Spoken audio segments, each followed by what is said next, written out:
Hi, I'm Rachel Taylor Ferguson and I'm a learning coach at Bow Valley College. I'm here to do a video for you on how to manage your time during reading week. So during reading week, you're going to have a lot of time off where you're not expected to be in class. And before you get started on your time off, it's a really good idea to set some goals and plan how you're going to use your time. So the week can go pretty quickly for people if they don't plan their time and plan what some of their priorities are going to be. So I just wanted to give you some suggestions on things that you might want to consider working into your plan before reading week and be able to implement some of those things. So, some of the main things that people like to do is they like to get caught up on schoolwork. So, I'm going to give you a quick walkthrough here on how to plan your time so that you can get caught up on your schoolwork over reading week in a manageable way. One suggestion for how to spend your time over reading week is to get caught up on schoolwork. So you can use the time to catch up on things that you might have missed. You can get started on some upcoming assignments. And you can also do some of the class readings that you might have missed or might have skimmed quickly, kind of just to get through the week. So when you're getting caught up on schoolwork, what you'll want to do is you'll want to just look through all of your syllabuses again. Just sit down with each syllabus and take a look through it and see what's being graded and just make sure that you've handed everything in. Sometimes people might have done the work and forgotten to submit it, or sometimes maybe you've done part of the work. If you are missing any assignments, you want to make sure that you email your instructor and see if they're going to grade any missing assignments. Each instructor has a different policy about this. So if you are missing assignments and you need to get caught up on them, make sure that your instructor is going to grade them, because if they're not going to grade them, then there's no point in you really spending the time now to do them. You'll want to be like working ahead instead and preparing for final papers or final exams. So just get caught up if they allow you to. And get caught up on schoolwork. So you might have not done all of the readings. Like you might have skimmed some of the readings or like not done your best on it, something like that. I know sometimes I do that myself. If I'm really busy one week, I might just like give it a skim. But you can go back and can read things maybe that you didn't understand or things that you didn't read at all, to help you get a better understanding of the content that you missed. It's a really good time to get caught up on like work that you've missed that maybe isn't graded, because it's all going to help you in the end of the term, whether that is final papers or whether that is final exams. So you're really going to need to have knowledge of all of the content. So reading week is a really good time to just schedule in like a couple things that you might have missed. But first, you have to make a plan of what you've missed. So go through and see what you've missed. Make a list of it. And then get started on some upcoming schoolwork. So you might have a final paper. This again is looking at the same part of your course schedule.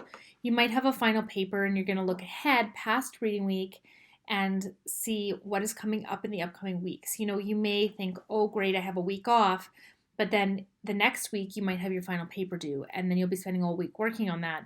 Whereas if you can start working on it a little bit over reading week, it'll really help. So you want to see what is coming up and what you can get started on, even if it's just something as simple as reading the instructions for an upcoming assignment. At least if you read the instructions, you have an idea of what's coming up, and you can use it to, you can look at it and say, well, I need to, do a research paper in the future, so I'm going to try looking at some resources. And then what you're going to do is when you know what you need to do, you're going to plan a task for each day. So take your calendar, whether that's a Google Calendar, whether that's like a piece of paper. I like a paper weekly planner. Whatever works for you. A piece of paper, write Monday, Tuesday, Wednesday, Thursday, Friday on it.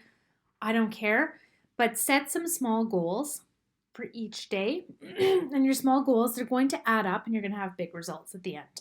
So just think a little bit of work each day is going to save you time in the future. So if you can get started, say that you have a final research paper and you read the assignment and you figure out, maybe I'm going to find the articles I'm going to read. If you do that and choose your topic and have your articles ready to go, you've started that assignment. You're ready to work on it after reading week. And it really didn't take you that much time during reading week to do that. So I think that's a really good suggestion. It's also going to help you, I'm just going to suggest as a learning coach, it's going to help you kind of keep your good study habits while you're off school. If you can still kind of keep your mind engaged with a little bit of school, just to kind of like keep your mind going, it's going to be a lot easier to pick up again the week after reading week. Definitely slow down. You don't need to be working probably full days to do it, but it's a really good idea to keep doing something. And I'm also going to suggest that you get help from the Academic Success Center if it's something that you need. So I work as a learning coach. I work with people on time management, organization, study skills. We have an educational technology coach who works with students on all sorts of educational technology, anything you need, like from D2L to MS Teams to converting pictures into PDF, anything you can imagine with technology, he'll help you with it. And then we have writing specialists. So if you are doing any sort of writing, or say that you need to start brainstorming for your final paper, we're all seeing students over reading week, so you can book appointments with us. I did not put the email in there, but the email is just academicsuccess@bowvalleycollege.ca. You can also find us. You're going to see here that I have Academic Success 101. This is a free optional course in D2L. Every student in the college has access to it.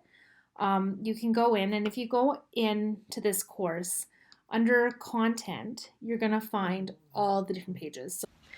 So I hope that was helpful for you. You can try implementing that. Another thing that students really like to do during reading week is to take a break and just have a little bit of self-care time. So if you really want to make the most out of your self-care, you're going to want to put some thought into how you are spending your time and what will be rejuvenating for you. So make sure that you're going ahead and planning some self-care time as well during your week, so that you're able to come back after reading week and feel very rejuvenated and refreshed.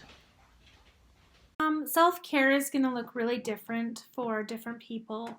And I'm not going to tell you like what that should look like for you, but I will tell you that as a learning coach, I know that people who are taking care of themselves, they tend to do better. They tend to have better memory retention. They tend to be able to perform better. They tend to have better stamina for long-term learning.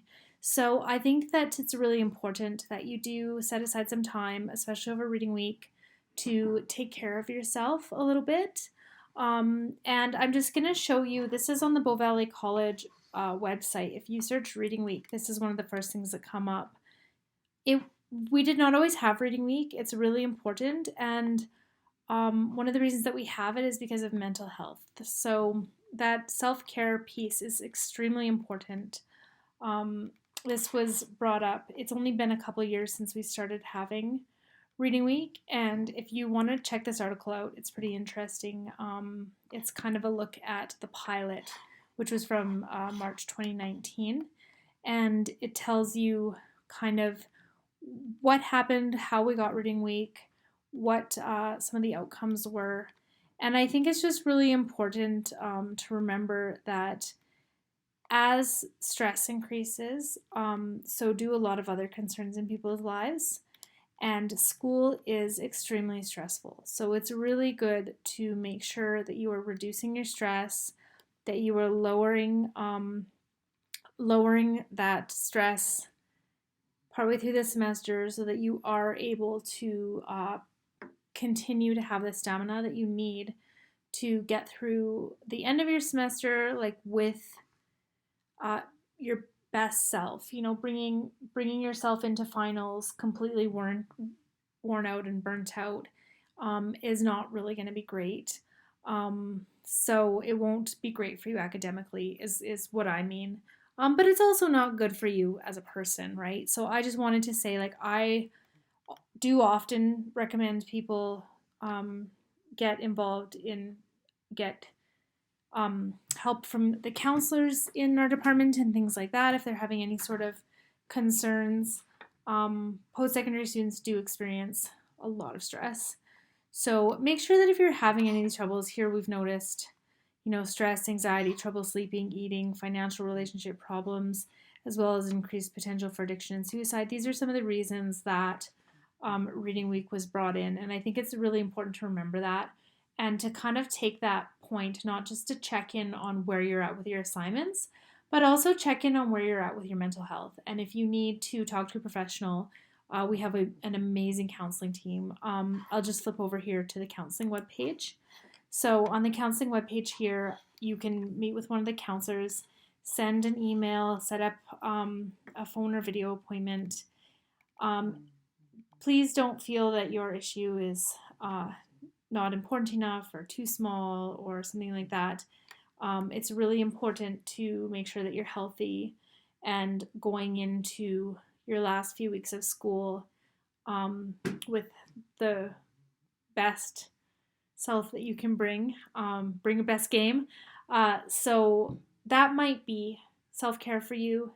It might be just binge watching Netflix. I don't know. Depends on who you are, right? But I just wanted to put that out there for people who maybe didn't know about the history of Reading Week and who weren't really sure what kinds of issues the counselors helped with. Thanks. And finally, the last thing I want to point out is I want to show you some of the activities that are going on at Bow Valley College that you can participate in during Reading Week. So here is a walkthrough of the website and some of the things that you can do during the week so that you're able to advance some of your skills or attend some of these workshops and really make the most of your time off. So I'm just going to bring you here to the Bow Valley College website, and if you go up to this search function and type in Reading Week, then it will bring you up to all of the, so if we come down here, Reading Week student resources, you're going to find a list of resources that students can, events that students can attend. So it's really helpful when you're planning your time to know what's going on. So what you can do here is it'll show you, it's going to show you a bunch of resources. And you can read the event title, the time, everything like that. So if you want to look on there and choose some of the things that might be interesting for you or might be something that you'd like to take the time to do, it's a really good time to dedicate 1 hour to even doing just one or two of these things over the week, because there's so much going on, and you can learn a lot just by going in, like one event, maybe 1 hour here for resume and cover letters. And it will really advance your skills and your experience. And it's kind of broken down into manageable chunks because you can do it when otherwise it's hard to fit into your schedule. So I hope that was helpful and that you got a lot out of it. There's always plenty to go through in Academic Success 101. So if you're finding that you're wanting to build some more skills or find some more resources, that's a really great place to go. Otherwise, have a great day.